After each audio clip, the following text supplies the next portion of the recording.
Welcome to Chapter 2, Organizing and Summarizing Data. So before we dive into Chapter 2, let's talk about Chapter 1 first, real quick. In Chapter 1, we discuss how to identify the research objective and collect data. We learned that data can be obtained from either observational studies or design experiments. And when the data are obtained, they are referred to as a raw data. So, in chapter 2, the purpose of this chapter is to learn how to organize raw data into a meaningful form so that we can understand what the data are telling us. So, the first step in determining how to organize raw data is to determine whether the data is qualitative or quantitative. So, by the end of this lesson, you should be able to organize qualitative data in tables, construct bar graphs, and construct pie charts. Okay, so let's begin. Qualitative data, if you remember from section 1.2, qualitative data is basically from the root word quality, means just a characteristic. So there's no numerical values that are measuring any quantity or weighing or counting. So let's suppose you give a survey concerning favorite color and the data you collected looks something like this table. So clearly we need a better way to summarize the data. The most obvious thing to do would be to make a table with a list of favorite colors and the frequency for each. We will call that frequency distribution. So frequency distribution lists each category of data and the number of occurrences for each category. So if you are planning to create that, we're going to start crossing out the number of blue colors and then start crossing out the red, count them, the orange, the yellow, the green, the pink, and then purple. So your table should look like this. So it shows the number of observations that belong in each category. So in this case, blue is 10, red is 3, orange is 1, yellow is 3, green is 5, pink is 3, purple is 1. And then sometimes we really want to know the frequency of a particular category in reference to the total. So this is what we call the relative frequency. A relative frequency distribution shows the proportion of observations that belong to the category. It can be found using the formula frequency over sum of all frequencies. So if I have 10 blue, then I'm going to divide it by 26 because we got 26 total, and I'll get 0.38 or 0.38. That's the relative frequency, and so on. So a common device for graphical representation of qualitative data is a bar graph.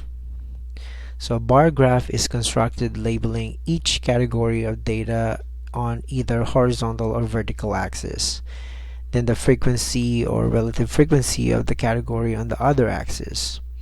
A couple of keys here, heights can be frequency or relative frequency, it depends, and then bars must not touch. So using our data from our previous example, we could then make both frequency and relative frequency bar graphs. So let me just show you real quick. We can construct bar graphs using our Excel. So I'm just gonna highlight if you wanna include the frequency and then separately later the frequency relative frequency. So you just highlight the favorite color and then frequency and then click insert. You'll see here, choose the 2D column or 3D column, it's up to you. In this case I'm going to choose 2D, and then you can type here the title, and if you want to, because we can interchange the frequency and relative frequency, in this case right here, I'm gonna highlight favorite color and relative frequency, and then again choose insert, then choose the the graph that you want to. So those are the two, and then you can just copy paste that to your presentation or to your paper. All right, so here's the favorite color, here's the frequency, and this is the favorite color relative frequency, which is in percents. All right, so and then bar graphs that have categories arranged in decreasing order or frequency of frequency, decreasing order of frequency, it helps prioritize categories for decision making purposes, and that's what we call the Pareto charts. So Pareto charts is a bar graph whose bars are drawn in decreasing order of frequency or relative frequency. So here's an example. So Pareto charts often in the newspaper, because often an article is trying to show one particular category. So this example from Chicago Tribune is attempting to show that the local BP refinery in Whitney, Indiana is the highest capacity refinery that is considering expansion. Here's another one. Using a favorite color data from the last section, wherein blue have the highest frequency and orange and purple has the lowest frequency.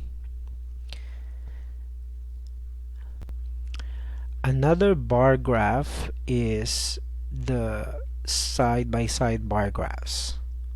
So side-by-side bar graphs are used when you want to compare two different populations.